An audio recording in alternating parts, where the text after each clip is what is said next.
So here we are in the fall of 2021, and we're all tired of COVID-19 and the Delta variant. But what should we do about it? Here is a frequently told sermon illustration. A man heard in the news that a flood was going to come to his city.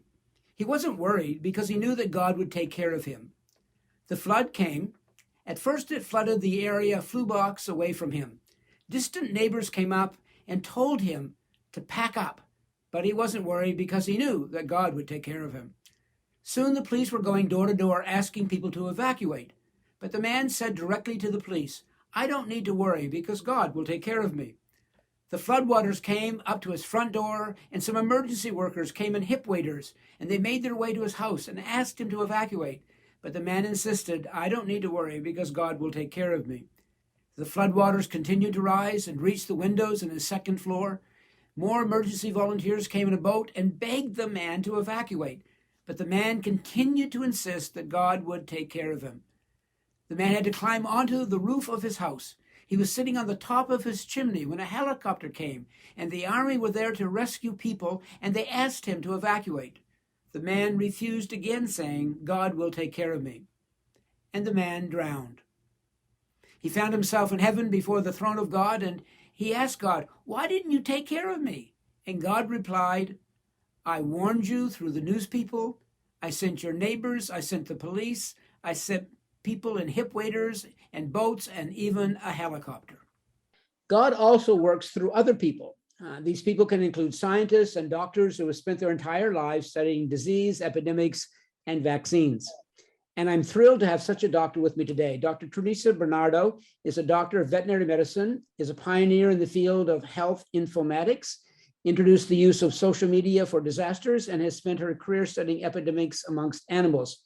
She is the IDEXX chair in emerging technologies and preventative healthcare at the University of Guelph. Theresa has a lot to tell us about the current pandemic. Dr. Bernardo, thank you for being with us today. It's my pleasure, Brent. Thanks for having me. Thank you.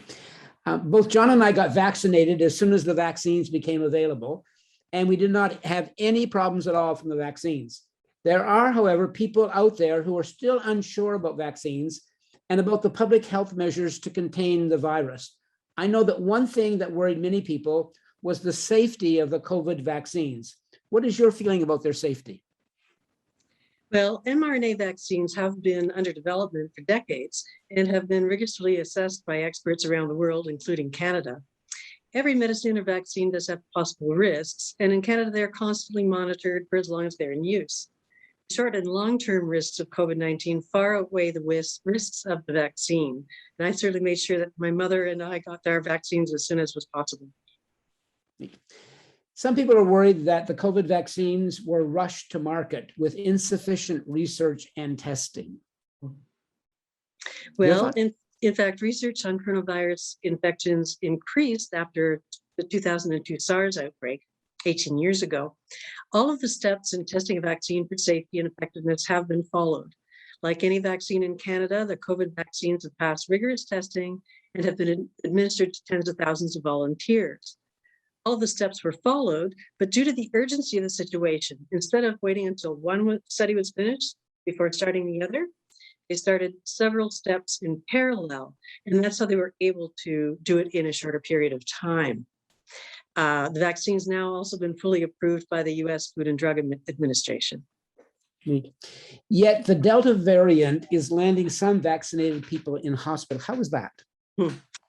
Well, the vast majority of hospitalized cases and fatalities from COVID are people who are not fully vaccinated. For example, according to the Toronto Public Health, from May 1st to August 16th, 98.7% of hospitalized COVID-19 cases with known vaccination status were not fully vaccinated. So COVID is now an epidemic of the unvaccinated. So if I have been vaccinated, I'm not likely to get really sick from COVID or die from it. Do I still need to be wearing a mask and washing my hands? Yes, you should still wear a mask, especially in crowded situations, particularly indoors. You can possibly still get sick from COVID, and as a vaccinate, you can possibly still spread COVID, especially the Delta variant. The goal is to reduce serious illness and death, and ensure that hospitals have the capacity to deal with all types of emergencies. We want to be sure we have an adequate number of intensive care unit beds available, as well as nurses and doctors to provide treatment.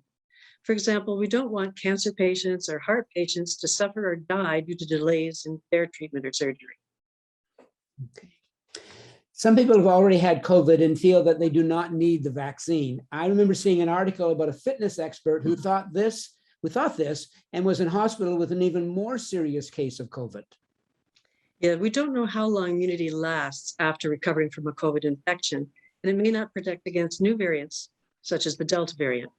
So even if you're in excellent health, or if you've had the COVID virus, you should still get vaccinated. Basic message for right now is to get both of your vaccine doses, wash your hands, and continue to wear a mask as much as possible indoor environments when social distancing is not practical. Yes, these are the steps you can take to guard your own health and the health of those around you. We do have the tools to control this epidemic. We just need to be using them to our full advantage. Thank you, Dr. Bernardo. So folks, please get vaccinated as soon as possible. Whoever you are, wear your mask, especially in public or crowded situations, and similarly, maintain social distancing. Yes, this is about keeping you safe, but it's also about keeping people around you safe. We do this all for the greater good. And in order to get control over COVID, we need as many people as possible to get vaccinated. Please do your part. Thank you. My pleasure. Thank you, Brent.